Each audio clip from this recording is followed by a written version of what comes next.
এই জুমাটা মুহররমুল হারাম শরীফের শেষ জুমা, যেটা আসতেছে, এটা সফর মাস। এটা আমার আলা হজরত ইমাম আহমদ রেজা খাঁ ফাজেলে বেরলভী রহমতুল্লাহ আলাইহির ওফাত বার্ষিকীর মাস। আলা হজরতকে অনেকে চিনে না। আলা হজরতকে চিনতে হলে, আল্লাহর ওলিকে চিনতে হলে, উনি বুজুর্গ যিনি যার জন্মসাল কোরআন থেকে বের করছে, যিনি জন্মসাল কোরআন থেকে বার করেছেন। উলাইকা কাতাবা ফি কুলুবিহিমুল ঈমানা ওয়া আইয়াদাহুম বিরুহিম মিনহু, ওই আয়াত থেকে আলা হযরত নিজের জন্ম তারিখ বের করে ফেলছেন।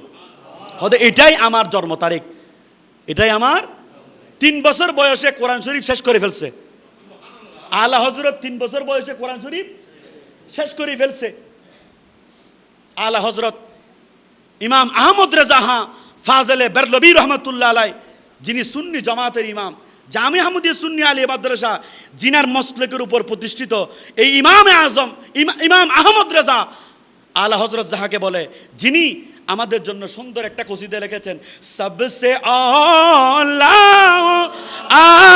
আলা হামারা নবী, সবসে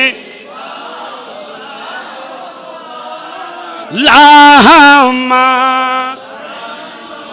এই ইমামে আলা হযরত 3 বছর বয়সে কি করে ফেলছেন? কোরআন শরীফ নাজারা শেষ করে ফেলছেন। মানে কোরআন শরীফ এখন শুদ্ধ করি রিডিং ফরিদ পারে।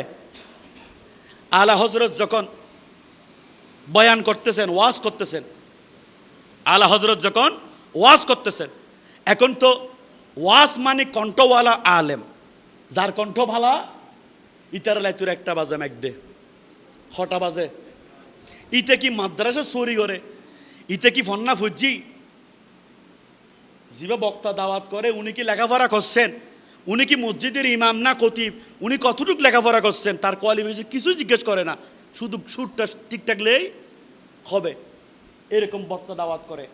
কিন্তু নিয়ম হলো, যদি একজন হক্কানি রব্বানি আল্লাহওয়ালা বড় একজন বুজুর্গ আলেম যদি আমাদের এলাকায় আসে, পূর্ণ 1 বছর পর্যন্ত এই এলাকায় বরকত নাজিল হবে। ওই এলাকায় কি নাজিল হবে? বরকত নাজিল হবে। শেরবাংলা শাহ হুজুর যেখানে ওয়াজ করেছেন, ওখানে তো আল্লাহর রহমত এমনি আসবেন। উনি শুধু নামাজ পড়তো না, তাহাজ্জুদের নামাজ পর্যন্ত ওনার থেকে মিস যাইতো না। তাহাজ্জুদের নামাজ পর্যন্ত ওনার কাছে মিস যাইতো না। ইমাম হাশিমি, আল্লামা হাশিমি রহমতুল্লাহ আলাইহি, যিনি ইন্তেকাল করেছেন, ইনি তো 5 ওয়াক্ত নামাজ না, যার কাছ থেকে কোনো সময় তাহাজ্জুদের নামাজও ছুটে নাই। ওই সমস্ত আলেমরা যদি বয়ান করে, মানুষের অন্তরটা আল্লাহওয়ালা হয়ে আল্লাহর প্রেমে বিভোর হয়ে যাবে। মানুষের অন্তর আল্লাহর প্রেমে বিভোর হয়ে যাবে, আল্লাহওয়ালা হয়ে যাবে, মানুষ নামাজি হয়ে যাবে। আল্লাহ আমাদেরকে বুঝার তৌফিক দান করুন। ইয়া বড় বড় যাতে যোগ্যতা নাই, তার বড় বড় টাইটেল দিতে তো খুশি হয়েছে, মা আরে তো বহুত বড় আলেম হর। কিন্তু আমি সমালোচনা করছি না। ইমাম আলা হযরতের দরবারে একদিন ওই ডাকফিনের যুগে একটা সিটি আসছে, কেশি। তখন তো এরকম ছিল না, তখন তো কিসের মাধ্যমে আসতো? ফিয়নের মাধ্যমে, ডাকপোস্টের মাধ্যমে সিটি আসতো। ওনার কাছে সিটি আসছে, সিটির উপরে হামে লেখা আছে হাফেজ আহমদ রেজা। হাফেজ, কিন্তু উনি হাফেজ নয়, উনি হাফেজ নয়। উনি ওই সিটিটা পেয়ে যখন হাফেজ আহমদ রাজা লিখেছেন, উনি চোখের পানি ছেড়ে দিয়েছেন। আল্লাহর বই না থাকলে উনি কোনো সময় চোখের পানি ছাড়বে? উনি বলতেছেন, আল্লাহ আমি তো হাফেজ নই, কাল কিয়ামতের ময়দানে এটার জন্য তো আমাকে অবশ্যই জবাবদিহি করতে হবে। আমি কেন আমাকে হাফেজ লিখে ফেলছে, ভুলবশত তোমার বান্দা হাফেজ লিখে ফেলছে, কিন্তু আমি তো হাফেজ নই। যিনি বাহারে শরীয়ত লিখেছেন আমজাদ আলী আজমি রহমতুল্লাহ আলাই, উনি হাফেজে কোরআন ছিলেন। উনি আগামী কয়েকদিন পরে প্রথম তারাবি থেকে তারাবি নামাজ পড়াবেন। ইমাম আলা হযরত বলতেছেন, শুনো হুজুর, আপনি আমাকে এশারের উজু করার পরে এক ফারা কোরআন শরীফ বলবেন। কয় ফারা?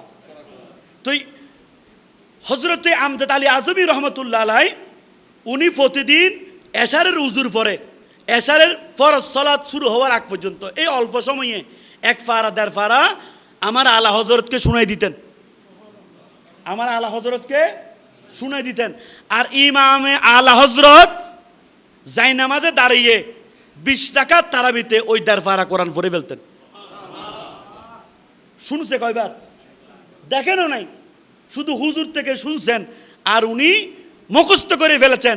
কারণ ছোটবেলায় বলতেছেন, একদিন ওস্তাদ বলতেছেন, আহমদ তুমি কি আসলে মানুষ না জিন? তোমাকে বলতে দেরি হয় না, তুমি মুখস্থ করে ফেলো। তুমি মুখস্থ। 27 তারাবিতে খতম শেষ হয়েছে। ইমামে আলা হজরত 27 তারাবি দিন উনি হাফেজে কোরআন হয়ে গেছে। হাফেজে কোরআন হয়ে গেছে। এই যে এরকম প্রতি 100 বছর পরে একজন মুজাদ্দিদ আসে, যিনি আমাদের নাজাত দেওয়ার জন্য, যিনি অসংখ্য নাত রসুল লিখেছেন, যিনি আমার নবীর বড় আশেক ছিলেন। আল্লাহ পাক আমাদেরকে ইমাম আলা হজরতের ফয়জ বরকত হাসিল করার তৌফিক দান করুক।